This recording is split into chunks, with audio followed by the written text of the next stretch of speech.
Parang ganyan na yan siya.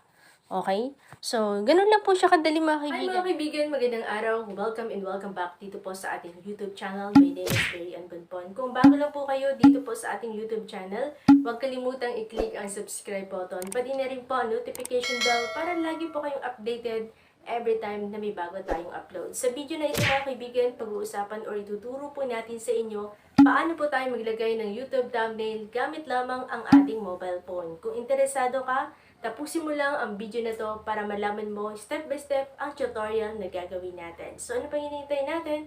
Tara, puntahan na natin ang cellphone natin.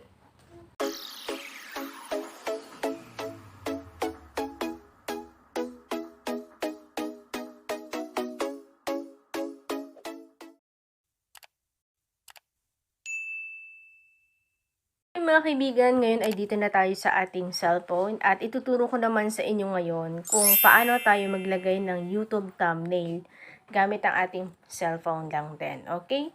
So, punta na natin ang ating cellphone. Siyempre, dito na tayo. Punta tayo doon sa ating YouTube Studio. Ayan. Dito tayo maglalagay ng thumbnail natin. Okay? So, hintayin lang natin. Okay. So, pag dito na tayo, click naman natin itong content. Ngayon, example natin itong picture na to kunwari. Click lang natin, and then makikita po natin itong parang pencil. Yan. Click natin yan.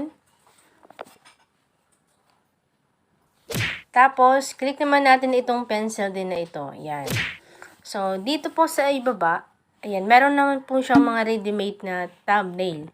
Pero mas maganda yung ginawa po natin. Okay? So, halimbawa, maglalagay tayo, i-click po natin itong custom thumbnail.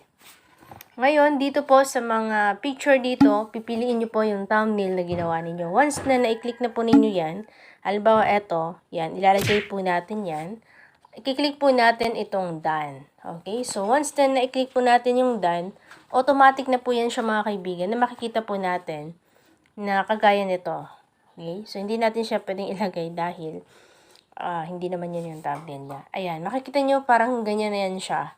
Okay? So, ganun lang po siya kadali mga kaibigan. Gamit lamang yung cellphone natin maglagay ng ating YouTube thumbnails. So mga kaibigan, ganun lang po kadali kung paano tayo maglagay ng YouTube thumbnail gamit lamang po ang ating mobile phone. So kung nakatulong man po sa inyo ang video na to, huwag kalimutan pong mag-click ng subscribe button, pati na rin po ang notification bell para lagi po kayong updated every time na may bago tayong upload.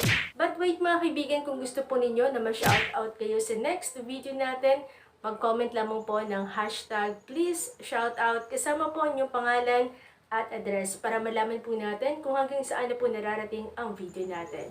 So maraming salamat mga kaibigan. See you on my next video. Bye!